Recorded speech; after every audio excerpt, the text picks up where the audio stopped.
কানে শোনা মানেই শুধু শব্দ শোনা নয়, এটা সম্পর্ক, অনুভূতি আর যোগাযোগের একটি সেতু বন্ধন। আসসালামু আলাইকুম। আজকে বিশ্ব শ্রবণ দিবস 2026। আজকের প্রতিপাদ্য বিষয় সম্প্রদায় থেকে শ্রেণীকক্ষ, শিশুদের সবার জন্য শ্রবণ ক্ষমতা। আমাদের বাচ্চাদের ক্ষেত্রে দেখা যায় প্রায়ই তারা কানে কম শুনছে। এই বিশ্ব শ্রবণ দিবস উপলক্ষে তাই আমি কিছু সচেতনতামূলক কথা বলতে এসেছি। আমি ডাক্তার মোহাম্মদ গালিবুল ইসলাম, নাক কান গলা বিশেষজ্ঞ ও সার্জন, কর্মরত আছি ঢাকা মেডিকেল কলেজ হাসপাতালে। বিশ্ব শ্রবণ দিবসের প্রতিপাদ্য বিষয়টি আমরা শুনলাম যে সম্প্রদায় থেকে শ্রেণীকক্ষে বা ক্লাসরুমে সব জায়গায় যেন শিশুরা ভালোভাবে শুনতে পায়, সেটি নিশ্চিত করার সচেতনতার উদ্দেশ্যেই এই বিশ্ব শ্রবণ দিবসটি আজকে পালিত হচ্ছে।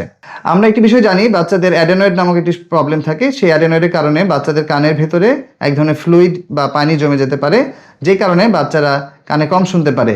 এক্ষেত্রে বাচ্চারা দেখা যায় তাদের বাসায় যদি টিভি দেখে থাকে তো টিভির ভলিউমটা অনেক বাড়িয়ে দেয় বা মোবাইল ফোনের ভলিউম বাড়িয়ে দিচ্ছে। বাবা মা একটু দূর থেকে ডাকলে তারা শুনতে পাচ্ছে না, সাড়া দিচ্ছে না।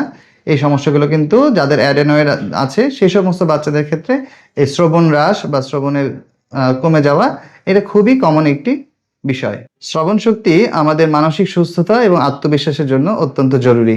পাশাপাশি এটি মানুষের সাথে আমাদের কমিউনিকেশন বা যোগাযোগে একদম অপরিহার্য একটি বিষয়। তাই কেউ যদি কানে কম শুনে তো সে সামাজিকভাবে এবং নিজের ব্যক্তিগতভাবে অনেকটাই পিছিয়ে পড়ে।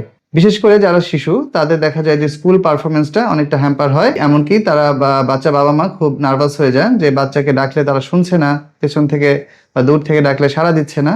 এই সমস্ত বাচ্চাদের ক্ষেত্রে হিয়ারিং টেস্ট করে বাচ্চার কোনো সমস্যা আছে কিনা এবং বিশেষজ্ঞ ডাক্তারের পরামর্শ নিয়ে কানটাকে পরীক্ষা করিয়ে কানের বহিকর্ণ বা মধ্যকর্ণ বা অন্তকর্ণে কোনো সমস্যা আছে কিনা এটা চেক করে নিতে হবে।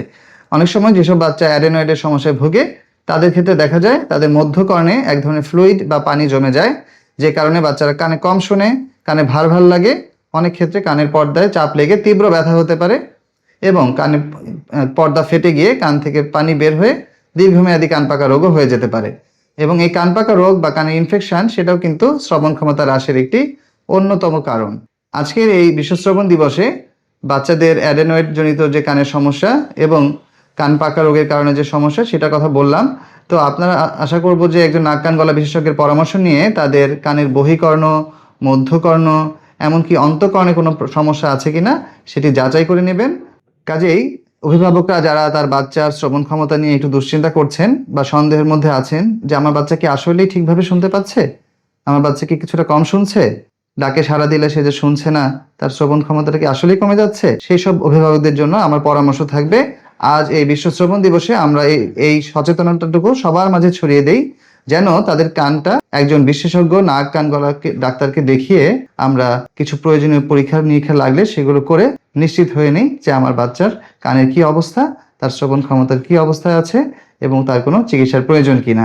আমার এই ভিডিওটি ভালো লাগলে অবশ্যই আজকে এই বিশ্ব শ্রবণ দিবসে সবার সাথে শেয়ার করবেন, যেন সবাই এই সচেতনতাটুকু নিয়ে আসতে পারে। আপনাদের সবাইকে ধন্যবাদ। আসসালামু আলাইকুম।